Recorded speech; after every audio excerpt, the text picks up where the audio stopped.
Hey, on today's show, we're going to talk about some adult things. We're going to talk about trauma and intimacy, so watch out for the little ears in the room. We're going to be talking about how to get your marriage back after you've had a baby. We're going to walk with a mom through a deep, deep trauma and how she can heal. And we're going to talk about the difference between hustling and being addicted to work. Stay tuned. Hey, what's up? I'm John, and this is the Dr. John Delony Show, a live show where we walk and talk alongside you about your life, about what's going on in your heart, in your mind, in your world, in your neighborhood, all of it. And we're trying to figure out how to do life together. We're trying to figure out how to be human beings again. We talk about everything on the show, anything, all of it. So no matter what's going on in your heart, in your mind, or your family, listen, you're not by yourself. There are other people who are just like you, who are going through it too. We're going to talk about love, heartbreak, parenting challenges, emotional and mental health. And we might talk about how much I hate autocorrect. Can we all just agree that whoever wins the presidential election, by the time this comes out, we probably still won't have a president by then. We might, I don't know, drama. Some of you just were driving down the road just when I said that, and you're like, yes, we do. Okay, good. We got one. Whoever it is, let's make the first order of business. No more autocorrect. The other day I texted my wife, and I quote, "How is your day? Send." And it autocorrected to, "How is your fat? How is your fat?" She wasn't having a great day, and I knew that, which is why I made it a point to ask her how she was doing. And particularly, she wasn't having a great image-conscious day. And that was the day that freaking autocorrect decided to send her, and I quote, "How is your fat?" So let's just all agree we're done with it. We're done with it. So whatever, we're going to talk about all of it on this show. So whatever's going on, let's do it. Give me a call at 1-844-693-3291. That's 1-844-693-3291. Or you can email me at askjohn@ramseysolutions.com. All right, let's do it. Let's go straight to the phones today. Let's go to Brittany in Philadelphia. Brittany, what is up? Hi, how are you? I'm doing good. How are you guys? Good. So I was just calling because we had a baby 8 months ago. Congratulations. Thanks. Boy or girl? Boy or girl? Girl. Girl. What's her name? Reagan. Oh, beautiful. I love it. Okay, go ahead. And we have had a hard time, being parents being a couple aside from parents. And I think a lot of that has to do with the fact that I had pretty significant postpartum anxiety, and he has virtually no anxiety and has never dealt with anyone with anxiety before. So that definitely took a toll. And yeah. And so when you say we're having trouble as a couple, right, or we're trying to get our relationship back on track, tell me what that awkwardness, explain to me, give me a situation, that awkwardness, that weirdness. And hey, listen, I've been there. And so I know, man, it's the worst. Walk me through, give me a scenario. I guess a good example would be by the time she goes to bed, we're kind of just both okay, time to just hang out on the couch, watch TV, and not talk to each other. Yes. And just chill and not really do anything. So tell me about this. My anxiety. Oh, go ahead. Tell me about your anxiety. Yeah. Yeah, my anxiety caused us a whole lot of debt. What does that mean? What does that mean? So I guess a little more backstory. I've had a lot of loss in my life. So my dad passed away suddenly a few years ago from cancer. My mom was diagnosed when I was pregnant with cancer. And so when I was pregnant, I was like, okay, I'm going to do anything that I can to keep this baby healthy, including breastfeed. And then I couldn't breastfeed. So that took a toll on me every day. And then I was like, okay, I'm just going to do everything to do what I can, control what I can.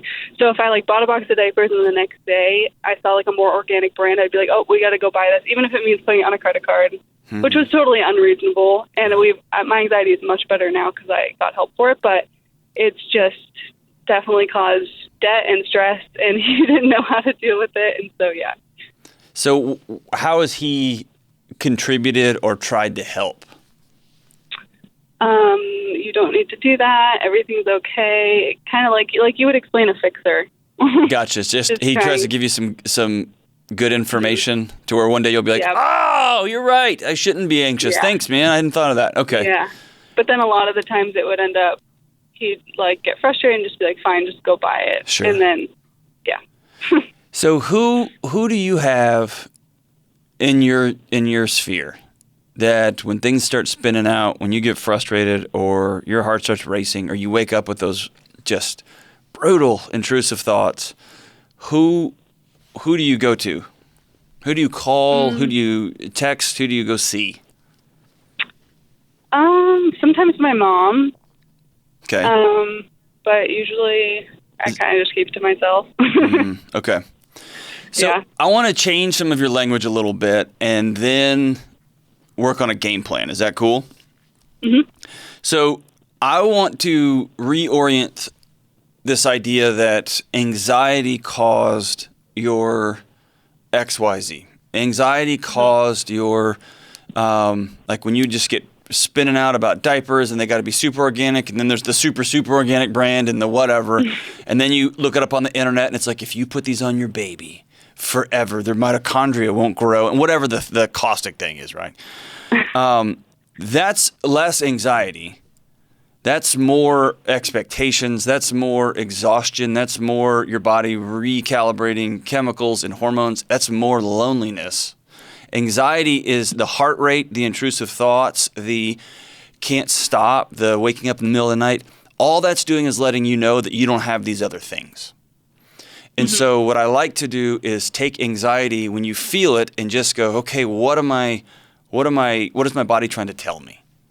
Right? Is it trying to tell me that I haven't processed Dad's loss, just his sudden passing, and that suddenly Dad and Mom, everything can be moving along, and suddenly Dad and Mom can just go away? And, oh, by the way, I'm pregnant in the middle of a worldwide pandemic, and I control very, very little, and so I'm going to double down and control every little thing, right? So I want to look at what the alarms are telling me, not blame and focus on those things, okay? So whenever you feel that panic, I want you to stop what you're doing before you go buy something, before you go to another internet article. And if you're like me, when I was spinning out all the time, when I was just highly, highly anxious, I would walk by an aisle, and we'll just use your diaper example. I'd be walking by an aisle, and I would just have a box of diapers in my thing, and I would see the word organic, and I would stop and turn and be like, what about these? And then I would sit there, and I'd scroll on my phone, and I'd Google it, and then I'd find another one. And then I'd get out of control. Instead of doing that, instead of getting more information, I want you to go to part 2 about what we're going to do here, okay? So all of the things you're experiencing, I want you to know are super normal. You're not crazy, okay? Okay. And there's nothing worse, and I haven't been one, so I'm speaking from folks I've met with, not personal experience. But I can't fathom anything worse than being a new mom, sitting down with a 6-month-old or a 7-month-old in the middle of a pandemic with a husband who desperately loves me but doesn't know how to connect, and feeling like this is all on me. Oh, and by the way, Mom's got cancer, right? And that's a harrowing, scary, lonely feeling. And so what you've got to do is decide, do I want to live in that or not? And I'm guessing since you called, you don't want to. So here's where you're going to have to get highly, highly intentional, okay? And hey, by the way, that question I just asked sounds like I'm being a smart aleck. I'm not. There are some folks that they don't want to feel bad, but they don't want to give up that control that this is all on me. Right? They don't want to forgive themselves for not being able to breastfeed.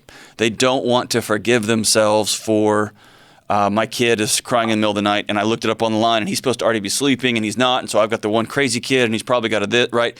They don't want to give that up, and that's fine. They're gonna reap what they sow there. They're choosing a life of spinning out in confusion and frustration. And I'm not minimizing postpartum. That is real and that is evil. But there is some things you can do that will surround yourself with people to make sure you're meeting with your doctor, et cetera. So in terms of your relationship, right when you said it, I just smiled, okay? You have to decide, you and your husband have to decide that the couch and TV is not an option. You've got to take that off the table. And what that means is you're going to have to relearn, and I'm not saying this in a silly way, I'm saying this in a totally honest, truthful, moving forward way. I've had to do it myself a couple of times. You're going to have to relearn how to like him, and he's going to have to relearn how to like and love you, and y'all are going to have to relearn how to find rest in each other and not in the couch and vegging out. And that means you're going to have to be uncomfortable about your body, and he's going to have to be uncomfortable about your discomfort, and he's going to have to be uncomfortable about his body, because I know he's put on 30 pounds during this deal, and you are going to have, right? It's going to have to be this relearning how to love each other again and relearning how to like each other again. And so you have to be super highly, highly intentional. And that might mean all you want to do in the world is turn the TV on and veg out. I want you to turn it off. And I want you to say, hey, will you just hug me for a little while? I just want to lay on you on the couch, and I want you just to hug me and something like read to me, or I'll read a book and you read a book, or something ridiculous like that. But I want you to focus on each other. I also want you to make plans for intimacy and connection. And this is something that trips up a lot of couples, especially after their first kid, is when you have no kids, it's just free for all, dude, right? You get home, you're like, let's just hook up now. It's 5 o'clock. Who cares? It's before dinner. It's after dinner. It's Saturday morning. It's Sunday afternoon. It doesn't matter when. And then suddenly this baby comes and robs you of your self-esteem. It robs you of all of your energy, all of your money. And then you just want to sit on the couch and let Netflix take your soul from you. And so you guys are going to have to rebuild a new relationship in this new era. And what that might mean for a season is putting sex on the calendar. It's going to be, hey, Tuesday night is sexy night. Tuesday night and Friday nights, these are sexy nights. And you can get one pass a month or something, right? Like, hey, it's not I guess that's happening. a good thing to mention is there's been literally zero of that. That's right. And it's not uncommon, right? Everybody's exhausted. Everybody's hormones are all over the place. Everybody looks differently than they did a year and a half ago. And it just becomes this weird thing. And he doesn't know how to approach you, and then you feel awkward, don't know how to approach him. That's super normal. But you got to decide, we're going to put this on the calendar, and we're going to figure out how to make this happen. And lean into that. And my hope is, if you go into it with a spirit of adventure and a spirit of not that we're doing something wrong, but that we're building something totally new. Kind of like y'all are just dating again. And you would waste a whole movie just trying to hold his hand or hoping he would just brush his fingers up by yours. You know what I mean? You're back to that now. And so enjoy it in a exciting, fun way, not a, oh my gosh, we have to do all this over again. Because you're going to find different things about yourself. You're going to find different things about him. And the cool thing is you're going to have to actually talk about it for the first time in a long time. My hope is this, being highly intentional about connection, then that desire will return. And then you're going to have to be, this is the final thing, be really intentional about getting sleep, about setting boundaries with your kid, about exercising, about going outside even when it's cold, and doing some of those things that make you a human again. Postpartum robs you of yourself, and loving somebody who's struggling with postpartum robs him of what he felt like his control and power and gift in your relationship was knowing the answers. It steals that from him too. So y'all just supposed to sit there at a loss, right? And I guess a lot of my guilt is like 100% of the debt is from me, and like my rebuying, wanting to get the best of everything, and like he has always been like super good with money. So now we're like in this hole, and it's like, oh, sorry, that was all me. And so here it is. Then you sit down and you say, I'm sorry. I own this debt, and I'm going to say, when you're in a married relationship, don't change the pronouns, right? At any point, he could have said, hey, you're struggling right now. I want to intervene, and he didn't. So everybody owns everything. You deciding to take all that on and then wear all that guilt is just going to crush the relationship, and it's going to make you a little less likely to initiate intimacy or connection. It's going to make him feel like, well, here we go again, right? So I would set up some time and say, here's what we're going to do. Starting this week, we're going to put sex on the calendar. We're going to intentionally turn the TV off. Even if we have to just stare at each other, it's going to be awkward and weird. We're just going to hold hands and make out again. We got to figure out how to do this again, and we're going to enjoy it. We're going to be open and say, I actually didn't like that, or I did love this, or. And you're going to say, hey, I spent a lot of crazy money. Here's the big secret. Your kid has no idea what the best of anything is. You know what I mean? Yeah. They don't. They have no idea. They can use a 7th removed blanket from Goodwill, just throw it in the washer, and your kid will be fine, right? And so you can say, hey, honey, I want you to help hold me accountable. I'm going to give you my debit card for the foreseeable future because while I'm learning to not be anxious anymore, I can't control my spending. I had to do that with my wife, by the way, Brittany. I did that. I gave my wife my debit card when my son was born because I was out of my mind. And so we actually did that. He does all the money now. Well, I see, and what happens is you get these little seeds of separation, and suddenly you're going to wake up and it's going to be 2 years, and you're going to have sex 5 times in those 2 years. And I'm not being gratuitous. I'm just telling you that's what's going to happen. He's going to do all the money. You're going to be totally separate from it. Then you're going to start thinking things like, I do everything around here. I can buy whatever I want. And that's when you go get your secret credit card or you go to the bank and get your own debit card again, right? So it just creates this gap. And what I want you guys to do is to be super highly, overly intentional about reconnecting that gap right now, right? Bringing it back together and having some very direct conversations. Sorry about the debt. That's on both of us. I'll own it. We got to be done with that starting now. Here's the credit card, but I still want to do the budget with you every week. I've got to be connected there. We're going to put sex on the calendar. We're going to be open and talk about sex. What do we like? What do we not like? What's this new season, this new world we're building? We're going to get board games. We're going to get silly games. We're going to do things together besides just hitting the couch. And my guess is after a week, after 2 weeks of reconnecting, the time spent in front of the TV is going to be smaller and smaller and smaller because you're going to realize you like that guy and he's going to remember that he likes you. And expect it to be awkward, expect it to be weird and uncomfortable. That's good stuff. It's part of it, of relearning how to love each other after bringing another human into your home. So, Brittany, you're not crazy. You're right where you need to be. Final thing. You got to get some friends. You have to get some friends that's not your mom. You've got to get some friends that's not your husband. Some folks you can call when you're having a low day, when you're having is this normal day? This feels weird day. My kid's not doing X, Y, or Z, and I don't know what to do day. Be intentional. Be intentional. Call old friends from college if you have to. Call friends from your local community group or your church if you have to. I don't care. You got to have friends. Okay? You got to connect with people. And then, of course, I'm telling you this, Brittany, but I'm telling anybody struggling for postpartum, if you have intrusive thoughts that get real dark, and those of you who have been through that know what I'm talking about, you got to reach out and call somebody. You got to call for help. You got to call a counselor. You got to call your OBGYN, call your doctor. But do not sit at home by yourself in the dark wondering what you're doing as a mother. You have a role as a mom. You're the greatest gift on planet Earth. And I want you to honor and love yourself.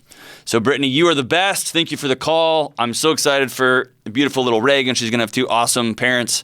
I want you to call me back, if you will, after you have this first meeting with your husband. After you sit down and say, all right, we're rebuilding. I love you. You love me. That sounded like the Barney song a little bit. That got weird. But you love each other. We're going to rebuild this thing. I want you to call me back and let me know how that conversation goes. I'm looking forward to it. All right, let's go to Lauren in Salt Lake City. Lauren, how are we doing this morning? Oh, I'm doing all right. Thank you so much for taking my call and sharing your insight. Thank you for calling. It's super early there, huh? It's pretty early, yeah. Well, thanks for waking up with us this morning. Yeah. So how can I help, Lauren? So last fall we had 2 hard things happen in sequence, and one of the things is last fall I was picking up my 10-year-old son from football practice. As we were pulling out of the parking lot, I accidentally ran over another little boy with my car, and it was terrible. Yeah. And hold on, take a breath. Sorry. Take a breath. Take a breath. Okay. You're good. Anyway, so I find myself struggling with anxiety from that.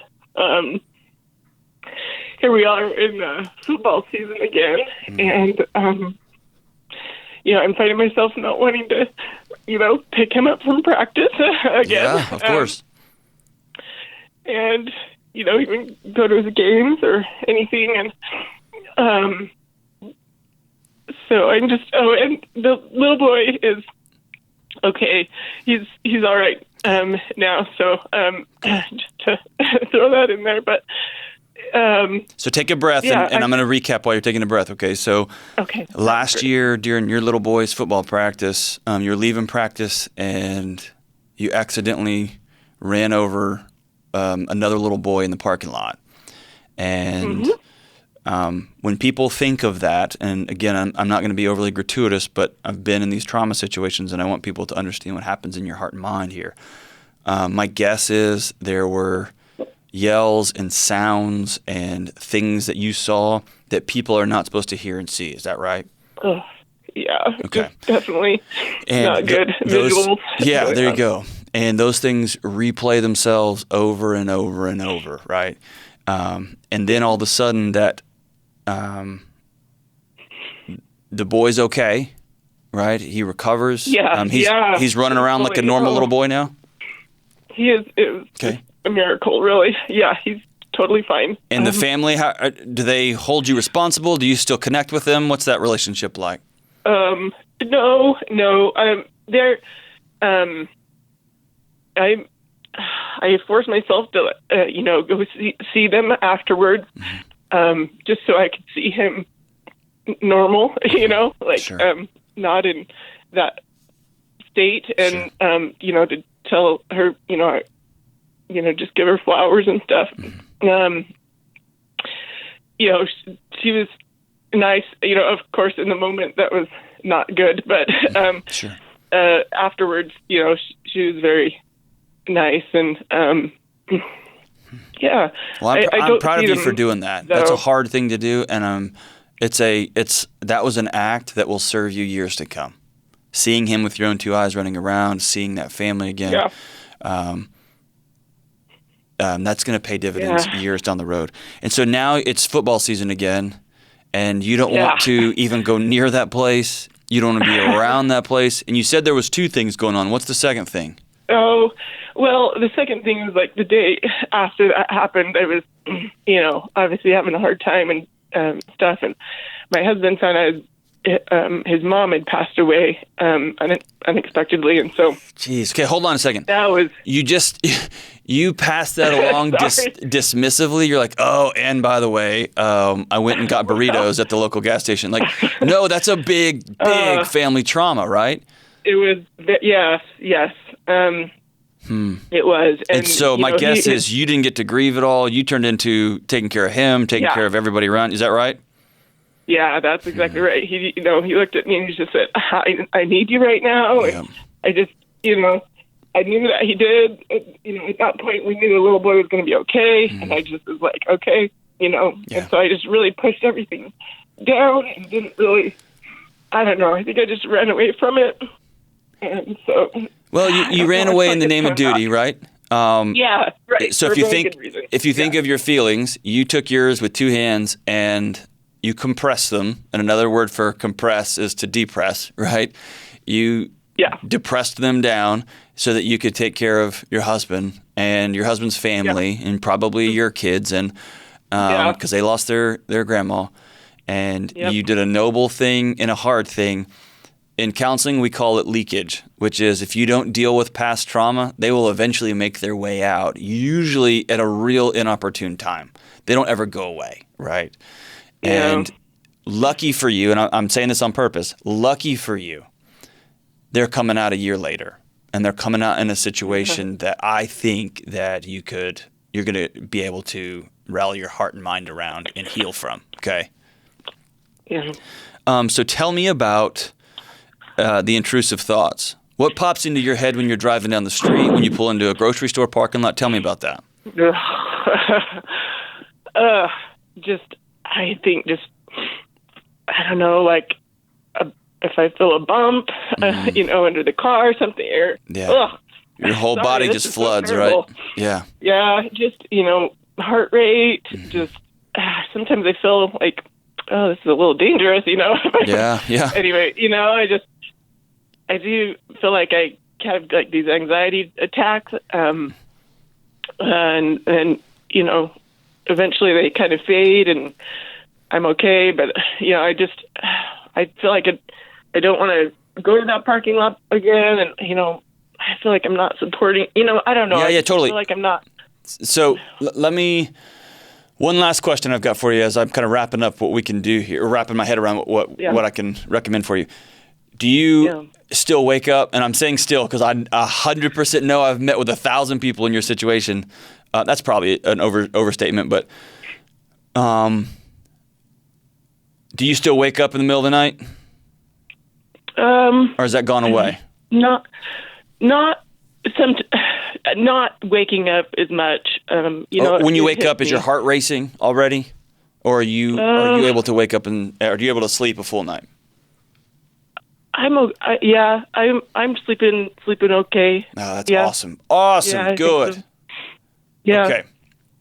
All right. So here's a couple of things. Some of this you've probably heard me do on the radio before, but I want to do it with you, and then I'm going to give you kind of a game plan and a roadmap. Is that cool?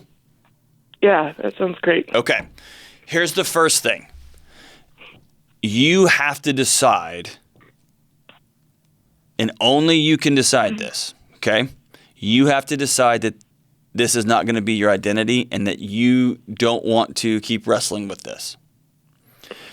And until you decide that, your brain is going to continue to try to take care of you and everyone around you by sounding every alarm it has every time it gets in a situation that it remembers as dangerous. And often people in your situation sentence themselves to a life in prison for an accident. Yeah. And until you pardon yourself, until you say, all right, I have beat myself up for a year, and I'm ready for this not to be my identity. I'm ready to not be the lady who ran over the little boy. I'm ready to be the awesome mom who loves my kid, the awesome wife who loves my husband, the awesome community member who has ups and downs in their life like everybody else. And when you're ready for that to be your identity, not the worst thing that's happened to you that you did. And let me be honest, if you were texting and emailing and trying to eat fast food in your lap at the same time, I don't care. What happened, and now we're a year later. And so I want you to decide that you're going to let yourself out of jail. Okay? Because by not letting yourself out of jail, you are making sure that you will never heal, the people who love you will never heal, and the people around you will never heal. So I want you to say, I forgive me, and now we're going to be about healing, okay? I want you to close your eyes right where we're here on the phone. And anyone listening to this podcast, I want you to close your eyes, and I want you to picture, I don't know, a monkey on a motorcycle. Okay? Just a monkey on a motorcycle. And I want it to have like a yellow hat, Curious George style, and I want you to, I want the motorcycle to have like a little side cart on it, right? You got that in your mind? Yeah. Okay, so open your eyes. You have just proven to me and to all of the people listening to this, and there's a lot of people listening, that you can, when you decide to, you can control your thoughts. And so what you're going to have to do is this. You're going to have to retrain your brain to not focus on those moments. And it's going to sound something like this. You're going to be driving along and you're going to hit a pothole, and your body is going to remember, your amygdala, your brain is going to remember, oh, I remember what that means. And it's going to flood you. It's going to make it where your stomach's all warm and your heart starts racing. That cortisol and adrenaline is going to dump into your body. Your hands are going to get sweaty. And you're going to remember that little boy's foot. You're going to remember something unique about that situation. And I want you in that moment to go, nope. Right? And then here's what I want you to do. I want you to remember him at his house playing after he was okay.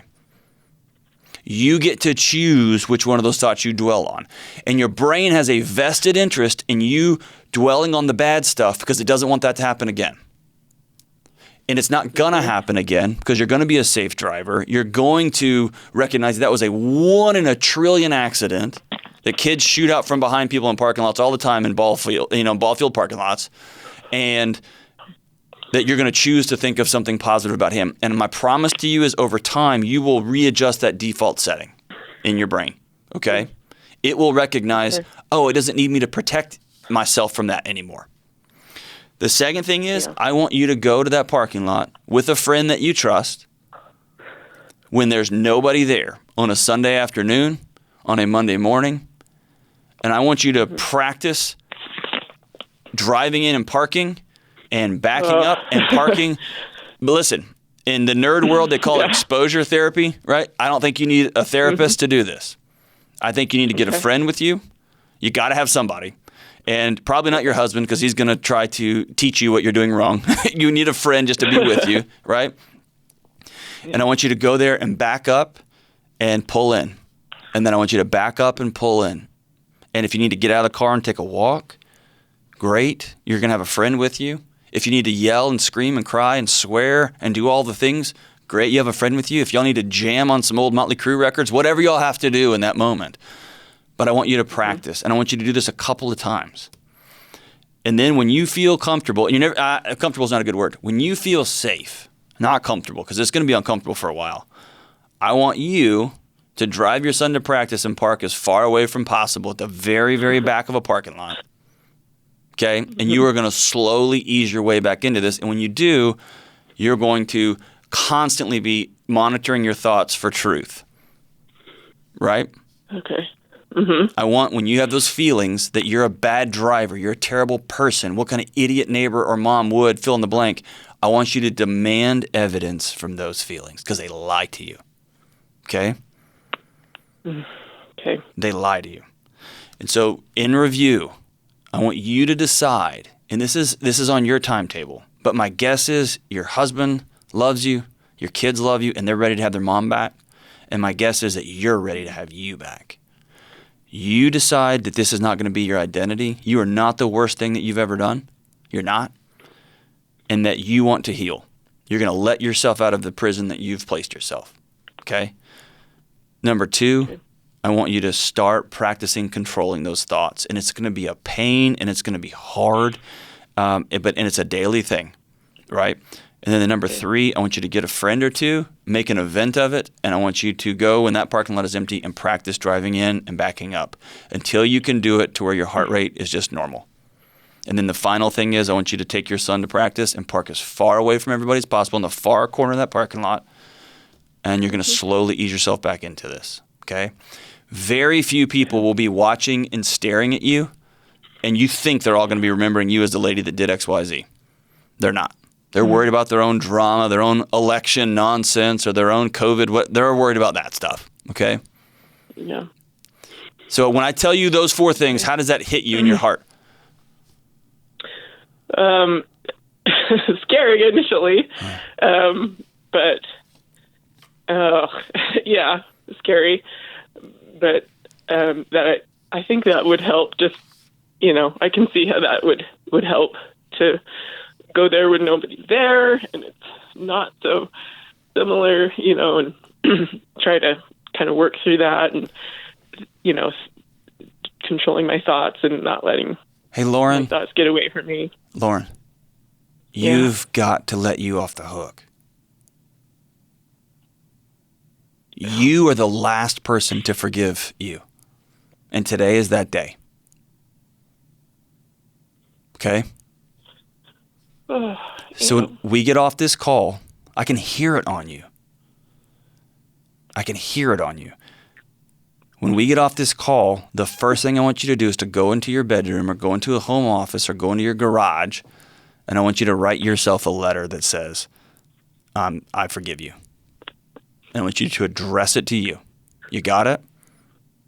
Okay. Yeah. You do not deserve to carry this around with you for the rest of your life. It happened. You've been forgiven. Yeah. You've got to forgive you. Yeah. Okay? Yeah. That's where healing starts. In this together? Yeah. Yeah. Awesome. Yep. So here's what I want you to do.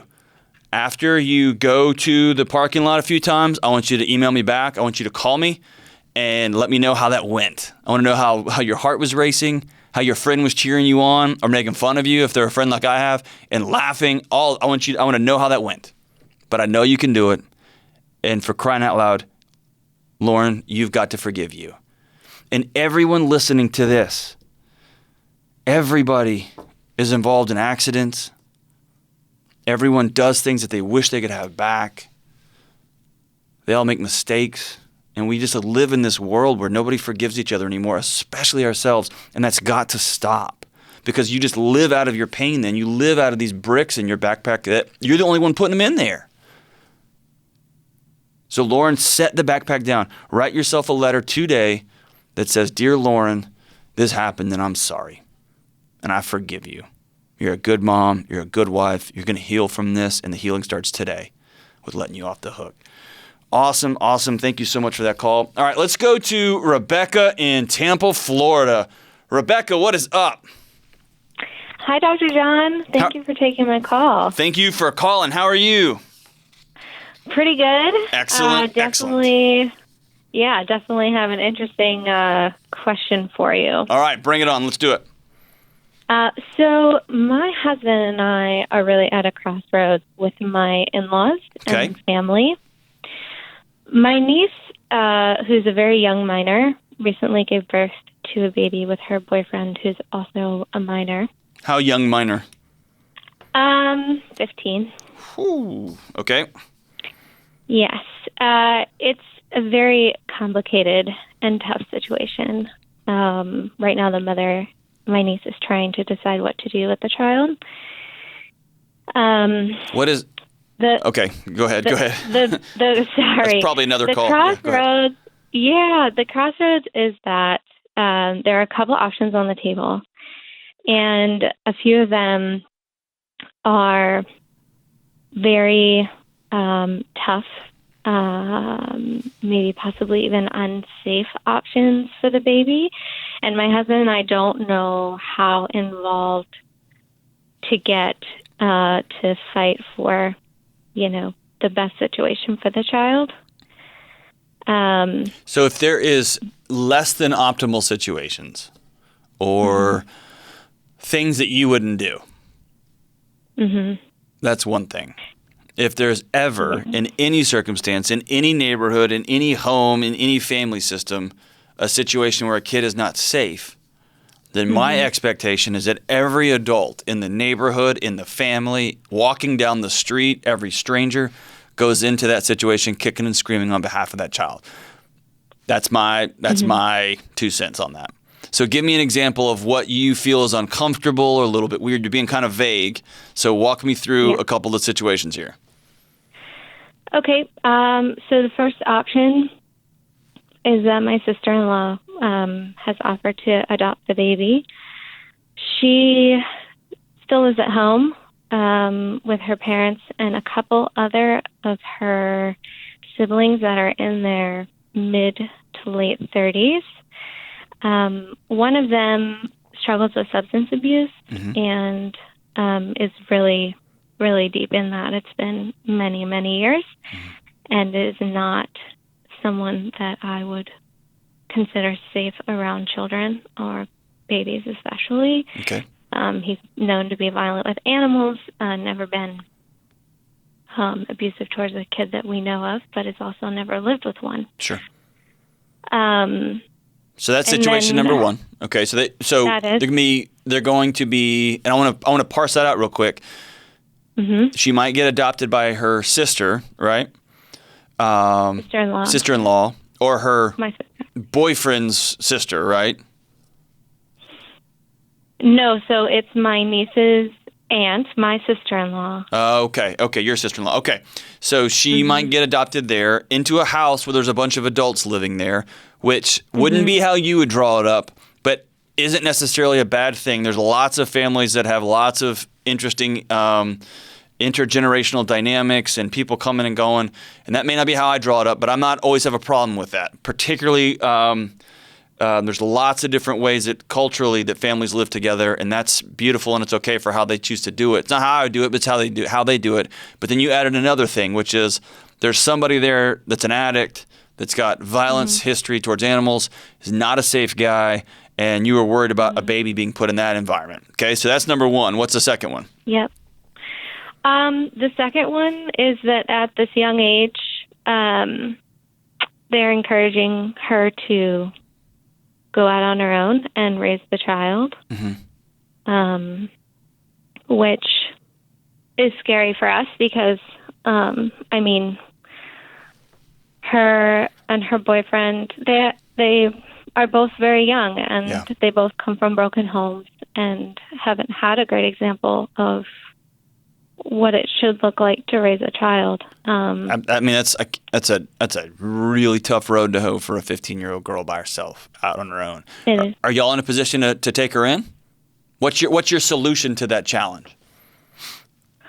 Well, so we live very far away. We have offered to adopt the baby. We would not, at this time, be interested in taking them in as a unit, all three of them, the boyfriend, the mother, and the baby. But that's as far as we've sort of been able to come up with. There doesn't really seem to be. It's such a emotionally intense situation. What did people say when you offered to, you and your husband offered to adopt the baby? What was the response? Well, so it was communicated to my in-laws, not to the mother directly, because it's only been a couple days since birth. She's still recovering from slightly traumatic birth, but response good from one, maybe not so much from the other, because they don't want the baby to be far away. Sure. So I fully support you adopting the baby if that's what y'all want to do. I fully support you guys having her and the baby move in, because then at that point you're basically adopting a teenager and that little baby. So you're becoming a grandma, right, instead of a adoptive mother. I fully support you not having all three of them move in. I don't want two teenagers who are not married living in my house raising a kid, because then you got children raising a child, and it's going to get messy. And family members of his side are going to come out of the woodwork, right? And when they start to find out about this baby, and it's just going to be a mess. As far as of that baby possibly going to live in a situation where there's an addict and there's safety concerns, there's violence in that home, there's adults coming and going, particularly drug trafficking coming and going, dude, I'm going to go bang and yell and be loud with one caveat. If you and your husband have had a hard conversation about, do we want to expand our family, and this is going to be that baby, then you have emotionally invested in that baby. And the temptation is to start looking at every other situation as less than what you would do and less than what you would give. And there comes a moment when you start imposing your values and your judgments on everything else because, quote unquote, that's my baby now. And anything less than that baby coming to your house is a loss for you guys, right? And so if y'all have gone through that hard conversation, less about we're going to rescue that baby and more we're going to expand our family. And those are two totally separate conversations. Because one, you rescue the baby, then you figure out what to do later. Like, I'm getting that baby out of a burning building right now, and then we're going to figure it out. Yeah. The other is, no, I'm committing to the next, for the rest of my life, I'm the baby's mother. I'm going to adopt her and raise her as my own. And in conjunction with her 15-year-old mother, you are making a decision to have a complex, enriched, beautiful, challenging life, which is honorable and noble and extraordinary. But you have to temper that with other situations that might have to happen to that baby, right? And so there's a difference between having an uncle that smokes weed and that's against the law and dumb, and I don't like that around my kid. And then there's a difference between someone's violent and they are an addict and they are bringing hard drugs into this house and they are – does that make sense? You know what I mean? So it's just tempering your heart and your plan for moving forward. And so I am 1,000% on board. If the baby's going to go to an unsafe situation, go for it. If the baby is, if y'all want to adopt this child, y'all have to go and be very, very vocal and be very direct and probably get in a car and tell people that you're coming and you want to have a hard conversation about this baby and meet with the 15-year-old and the 15-year-old's mother and the 15-year-old's father if he's still in the picture. And because this is still a minor, right? And at the end of the day, sometimes you got to let the beginning part of this play out, knowing that we're going to pick this baby up in foster care because they're going to try a scenario 1 or scenario 2 and it's not going to work, and the baby's going to be welcome to come live with us. And it's a hard, messy family situation. But don't hesitate ever. If you think that that baby is not safe, is not going to be okay, that you don't reach out to the authorities right away. Get super involved. Get other people who know what they're doing super involved right away. But it's noble that you want to be a part of this baby's life. A 15-year-old is still a child. A 15-year-old is still a child. And they need to be honored like a child, even though they're now thrust into adulthood. So have a hard conversation with your husband and go make your move. I appreciate you, Rebecca. That's hard. That's really hard, and I appreciate you guys wanting to be involved in it. Make sure you temper your desire for this baby, the desire to rescue this kid and to raise this kid with it. He may or she may end up in other situations. They're going to look different, but may not be terrible. But if they are terrible, call the cavalry. All right, let's go to one last call here. Let's go to James in Oshkosh, Wisconsin. Man, I tell you what, I'm going to date the show here, but today's election day when I'm recording this. Am I allowed to do that, James?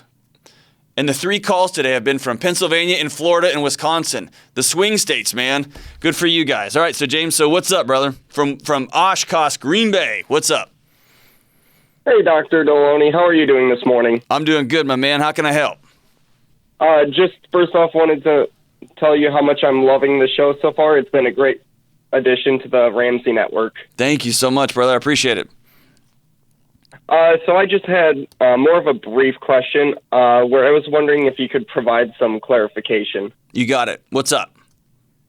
I was wondering, at what point do you simply go from hustling to get ahead to becoming a workaholic, especially for those of us that are in baby step 4 and beyond, as well as if you are a workaholic and have stepped over that line, how do you break that addiction to work? Okay, so for those who don't know what baby steps are, I'm going to put it in the show notes here. He's talking about Dave Ramsey's baby steps to get out of debt. And the first 3 steps are recognizing you got a problem and getting an emergency fund together and then running like crazy. He calls it gazelle intense to get out of debt, pay things off. And then you want to get an emergency fund so that if things happen, not if, when things happen, you're going to borrow from yourself, not from a credit card. And you never have to be in debt. You never have to be a slave to somebody else, to some big company, to some department store ever again. So then when you get into baby step 4, right, like James is talking about here, baby step 4 is starting to save for retirement. I'm going to pay my house completely off. I'm saving for my kids' college. And so what we find often, James, is that folks get gazelle intense and they're hustling, right? You got a side job, you got 2 jobs, you got 3 jobs because you're doing everything you can to get this debt paid off as fast as possible. And then that hustle becomes a way of life. You get to where you start running everywhere, right? And at some point, that stress destroys your relationships and destroys you. Fair? Yep. Okay. So here's how I delineate the two. Hustling has a goal to it. I'm going to try to pay this stuff off. I'm going to have a second and a third job so that I can get that emergency fund so that I can finally be safe. I'm going to picture a gazelle and I'm going to sprint through this land where there are lions until I can get on high ground where I can see all around me, and then I can stop for a second and rest and eat and rejoin my community, right? A workaholic is somebody who is making their identity by how busy they are. It's an addiction. It's the same addiction as alcohol, as food, as like sex and pornography. Addiction is addiction is addiction is addiction. And so the way I would tell you, James, that you know you have crossed the line between hustling and workaholic, that you are addicted to busyness, is when you shift from working with a partner, with an accountability person, with your spouse, towards a common goal. We're going to live in a crazy season and pay all this junk off. My wife and I did that. We sold our house, moved into a residence hall. We paid off, I think it was $106,000 in a year and a half. We went nuts. I was working 3 jobs. She was working 1 full-time job, and we had a 2-year-old, and we lived in a residence hall in a dorm. We sucked it up for a crazy sprint, and then we couldn't keep living like that. If you find yourself addicted to work, where you're avoiding relationships, where you're staying at work an hour or 2 later, and you're not going home, if when your wife or your kids go to bed, you're looking for another job and another job and another job. And James, I've been there, dude. When you meet somebody and they say, hey, my name's Rick, what's your name? And you say, hey, I'm James, and the next thing you give is your job, you've got a problem. You are making your identity about what you do, not about who you are. And so when you make your identity about what you do, then the temptation is to be leaning on that all of the time.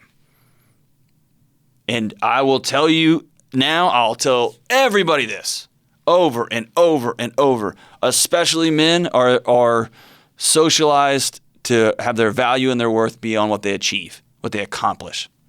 Somebody sent me a Instagram once that was like, you're wrong, Delony, it's not human beings, it's human doings. They're only worth what they do. Bullcrap. Bullcrap on a stick in a box with a bow on it. It's ridiculous. You got value. And when you start using your work to numb feelings, to numb disconnection, to give you an excuse to not go home, to not go out and be with your friends if you're single, that's when you know you've got an addiction. If you can't go through a weekend without checking your email, if you can't take a vacation, if you haven't taken a vacation in 3 years and 4 years, and that's just rolling up and up and up, if you're sick and you go into work anyway, that's when you know. It's an awesome, awesome question, James. We get that a lot here, and I want folks to know who you are is not what you do. Who you are is not how busy you are. That's a crazy, endless way of living your life that only creates graves and punishment for everybody. And good for you, brother. Thank you so much for the call, James. All right, as we wrap up today, today's song of the day is this. Pulling out my lyrics of the day on my paper. It's from one of my favorite bands of all time. They're not a well-known band, but they're incredible. And this particular record went wholly unnoticed. It was when all the record labels were consolidating and someone under, and this record came out and then went away. It's from the 2000 record, Jesus Hits Like the Atom Bomb, by one of my favorite bands of all time, Trippin' Daisy. The song is called Sonic Bloom. And on election day, I don't know when this is coming out, but today people are heading to the polls to vote. Here's what I want to remind people. They write, love gets inside of you. It makes me invisible, and I will continue to hang on. Super love, a sonic bloom, a total emotionless excuse. I can't believe it happened to me. The magic's in my heart. Believe me, rushing through my electrical phase, I found a place to hide when you're away. Almost caught myself a breath. I touched your hand and lost myself instead. Swung my hands up through the air. Northwest skies, I love the way you shine. I wanna be just as good. I wanna make it better. Love, it gets inside of you. Woohoo! Trippin' Daisy. Let's go forward with love, good folks. This is the Dr. John Delony Show.